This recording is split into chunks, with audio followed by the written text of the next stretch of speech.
Tennessee sunset painted gold in her hair, while she loaded up an old Ford bed. And for reasons I still can't explain, I couldn't get her out of my head. She rented a little white house by the river, with a porch swing and a blue front door. Every Sunday she'd leave fresh wildflowers on the graves of folks she'd never known before. She said, everybody deserves to be remembered, even if nobody calls their name. That's when I knew my life was changing, and I'd never be the same. She left wildflowers everywhere she went, in broken hearts and fences bent, and small town souls that needed light. She turned ordinary into bright, and somehow she found this worn out man, taught these rough old hands to hold again. Yeah, love grew where nobody thought it could. She left wildflowers where she stood.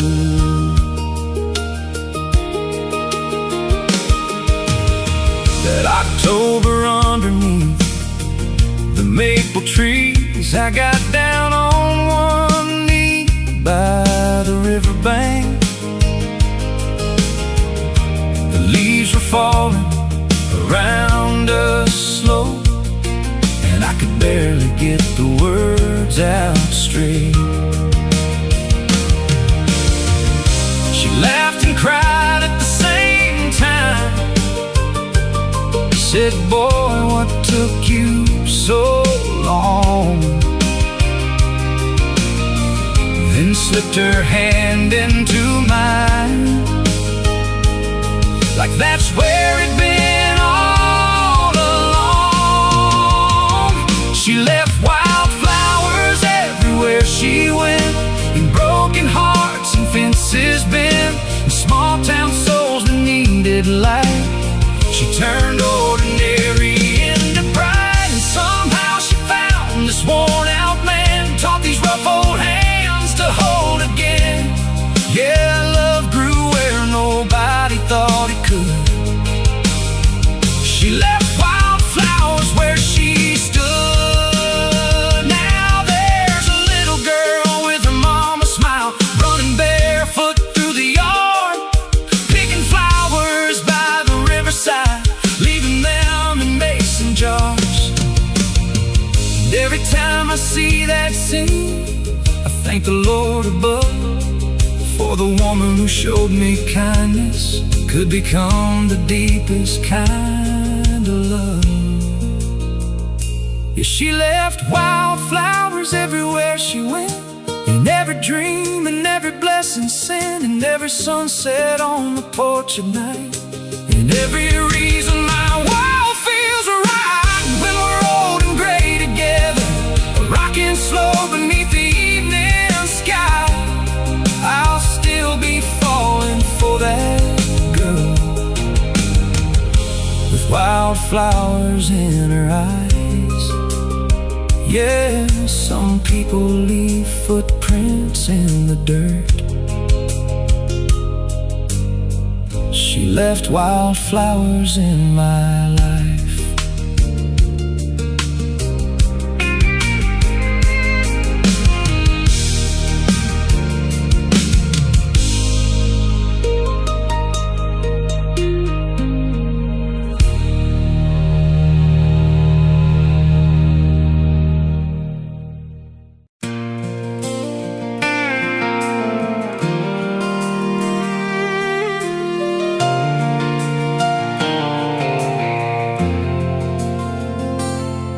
On Cedar Street in Arkansas stood a little yellow house where Miss Ruth sat every evening when the sun was going down. She'd stitch beside the front porch swing with a basket at her feet, adding patches to a quilt nobody had ever seen complete. Some came from a soldier's jacket, some from a baby dress, some from church choir robes worn on Sundays at their best. Every scrap had someone's story sewn between the seams, like a map of all the lives that built that little community. For 30 years folks dropped off pieces of their past, a work shirt from the sawmill, a ribbon from a graduation cap. Nobody really knew what Ruth intended it to be, but she'd smile and say, "You'll understand eventually." Then one April night, a fire swept through downtown fast. The feed store, bank, and barber shop disappeared in ash. The town hall burned to the foundation, records lost in smoke, and with them went a century of stories people hoped they'd always hold. That's when she brought out the quilt on Cedar Street, spread it wide for everyone to see. Every patch a name, every thread a memory, every color telling where we'd been. When the photographs were gone, the old records disappeared, that quilt became the history we thought we'd lost that year.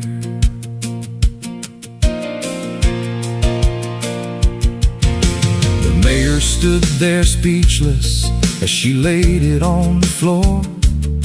More than 2,000 pieces stitched from door to door.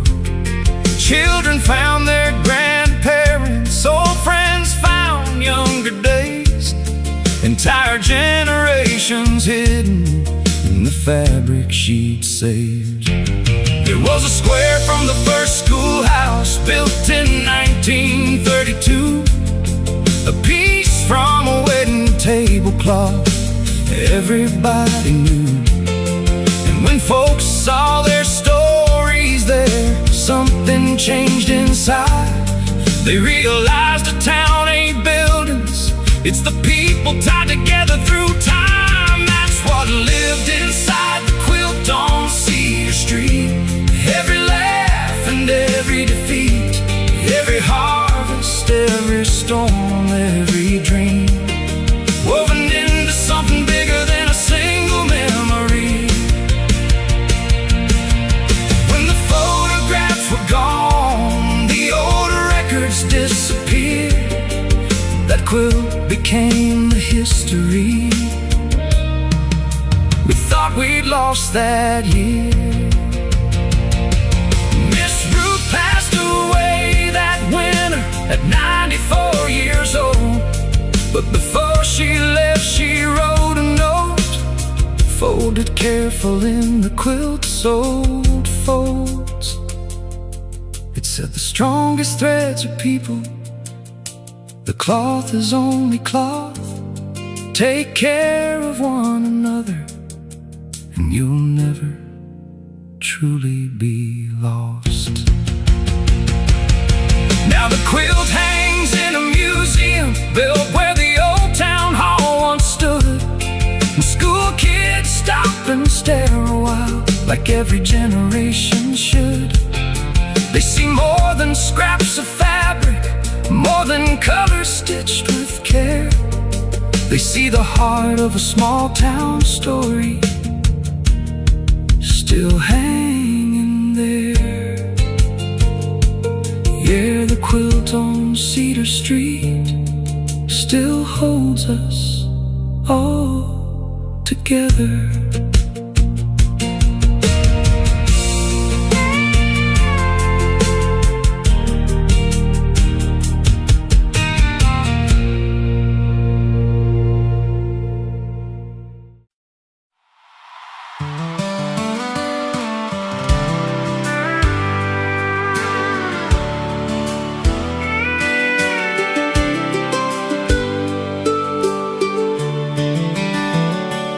Main Street, Tennessee, late July heat. I was fixing up a Chevy across from Maple Street when I looked up from the engine and caught a glimpse inside a little bridal shop with lace hanging in the light.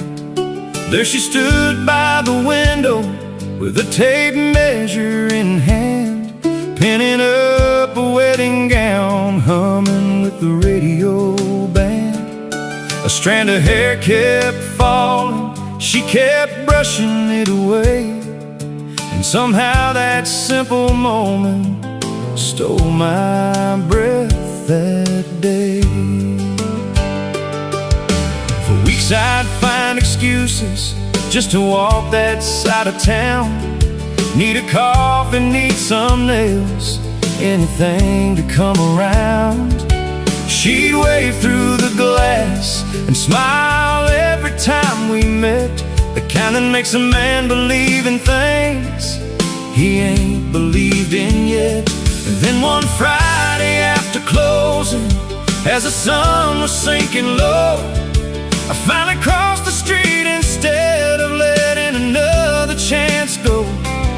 We talked until the courthouse clock struck 10:30, and before I drove away, I knew I'd see her again. She was the dress in the window, the answer I never knew I needed, like a light shining soft through the evening glow.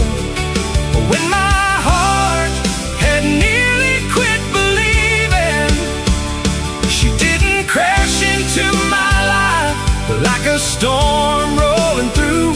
She came slow like a summer sunset, painting everything new. And every road I traveled led me somehow to the dress in the window and the girl I fell into.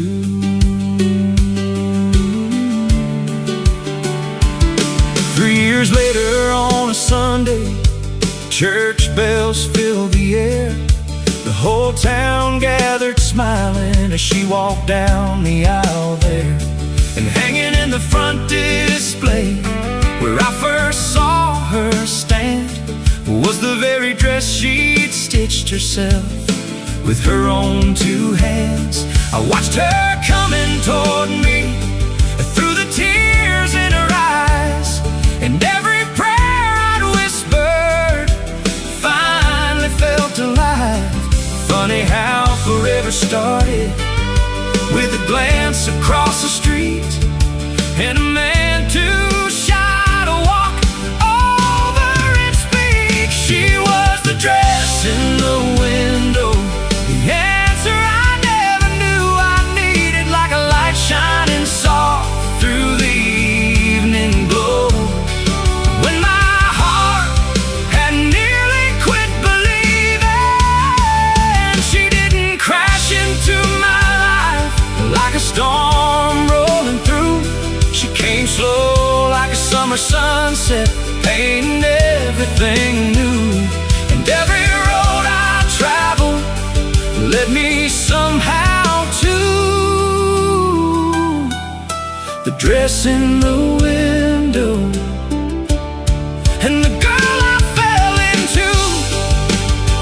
Now there's a little girl sleeping upstairs tonight, with her mama's green eyes and her smile so bright.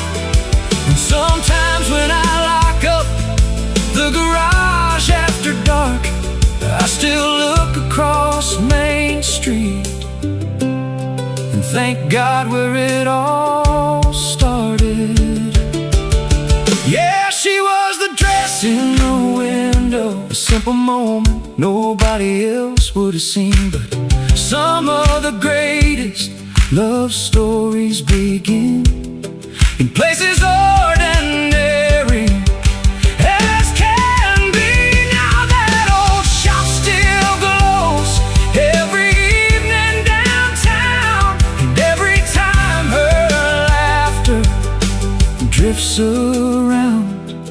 I'm reminded that forever sometimes starts with a view of a dress in the window and a dream coming true.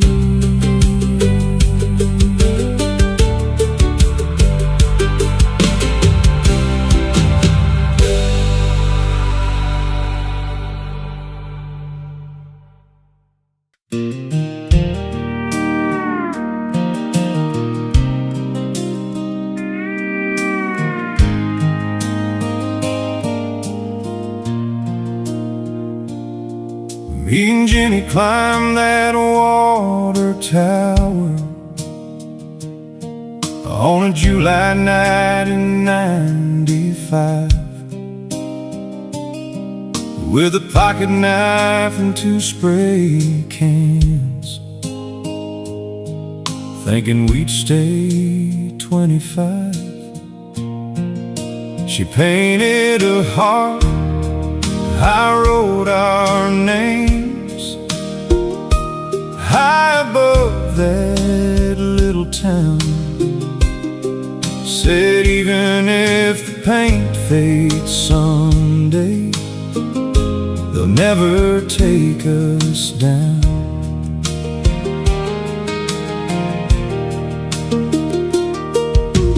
Life had other plans waiting.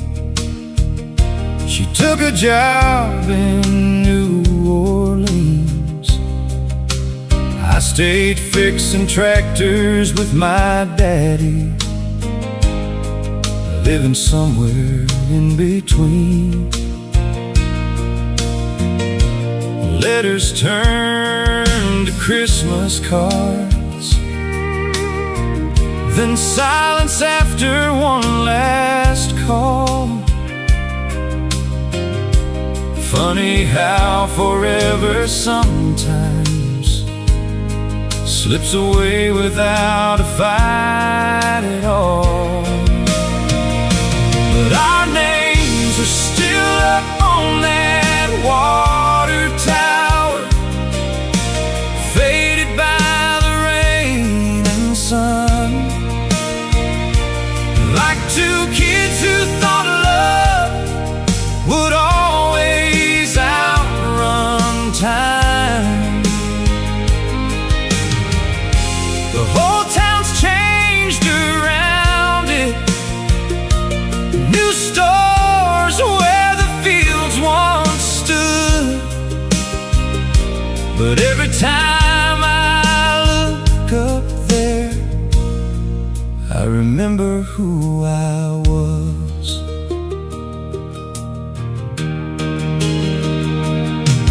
30 years rolled by like freight trains, until the town fair came around.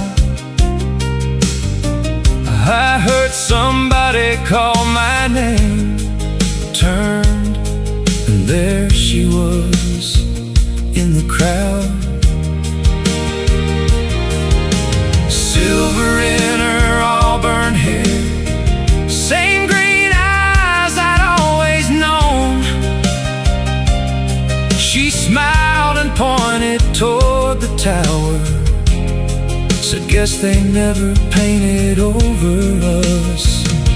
Yeah, our names are still up on that water tower, holding on above Main Street. Proof that some old promises refuse to leave. The years can steal your youth away, but not every memory. Some are written higher than regret, where the whole world can't reach. Near midnight we climb that ladder again, slower than we used to be. She reached out and touched those faded letters, then reached her hand for me. She whispered, I never stopped wondering. I whispered, neither did I. Now our names are still up on that water tower, but tonight they mean something new. Not two reckless teenagers, but two hearts that made it through. We can't go back to 1995, and neither of us wants to try. 'Cause love ain't about staying young forever. It's finding your way back before goodbye. Yeah, some stories aren't written in books. They're written where the whole town can look up.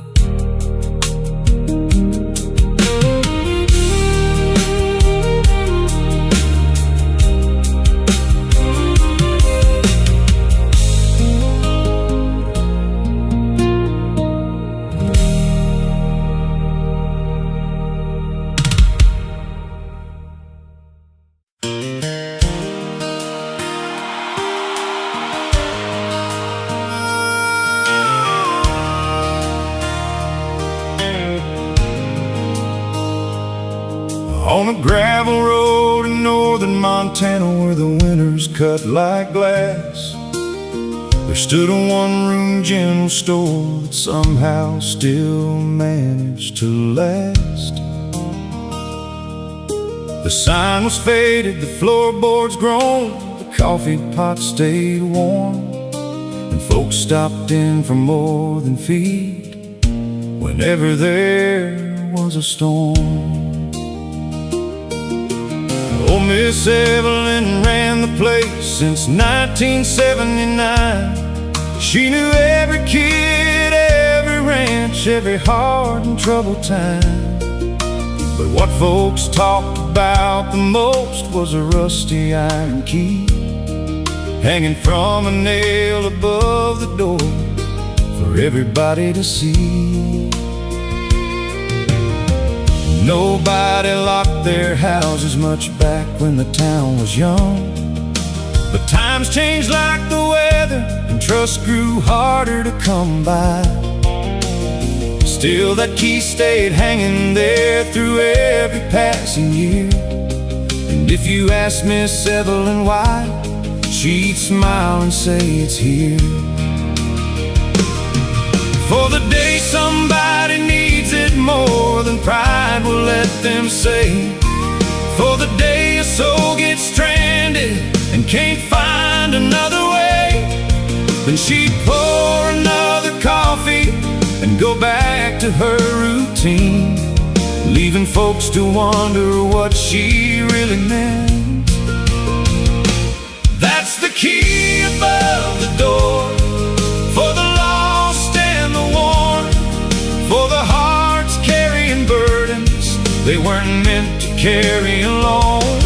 When the road gets dark and lonely, when hope gets hard to find, there's still a place in this world where somebody leaves a light behind.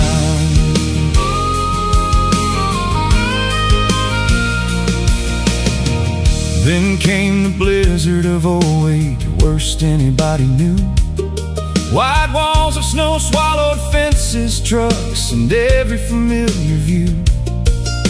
A ranch hand named Miguel got caught 30 miles from town. His engine quit, his radio died, and the temperature kept dropping down. By pure luck, he found the store near midnight in the storm. The windows dark, the streets deserted, not another soul around. But there beside the entrance, hanging where it always had been, was that rusty iron key and a note tucked underneath. It said, if you're reading this tonight, come blankets in the back room, pay it forward when you can. That's the key above the door, for the lost and the worn, for the hearts carrying burdens they weren't meant to carry alone. When the road gets dark and lonely, when hope gets hard to find, there's still a place in this world where somebody leaves a light behind. The next spring folks gathered around and asked Miss Evelyn why. She said, my daddy taught me something before the day he died. He said, kindness ain't kindness if it waits for recognition. The best things people do are usually done unseen. Now the key above the door still hangs where it hung before, and travelers tell stories about what that little town stands for. Not the mountains or the cattle, not the rivers running wide, but the simple faith that somebody will help you through the night. Yeah, the key above the door still leaves a light behind.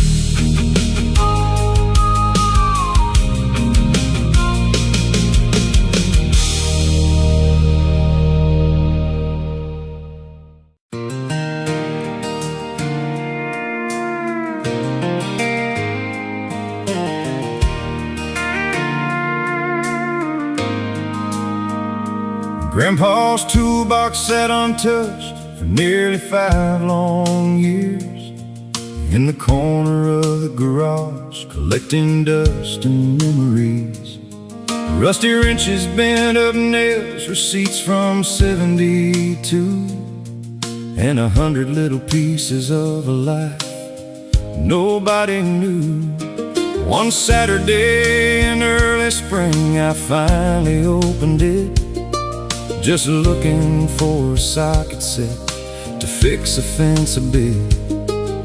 But underneath the bottom tray, folded tight and warm, was a hand-drawn map on yellow paper, weathered, stained, and torn. Across the top it simply said, for whoever finds this first, and listed roads through Missouri and a dozen little towns, with circles drawn around old places I had never heard him name, and one short note beside the edge that only said, take the trip someday. So I loaded up my pickup and headed down the line, following that faded map, one county road at a time. The first stop was an old diner where a waitress smiled and said, your granddad used to stop right here every Thursday before dawn. And that map in Grandpa's toolbox wasn't leading me to gold, it was leading me through stories that had never been told.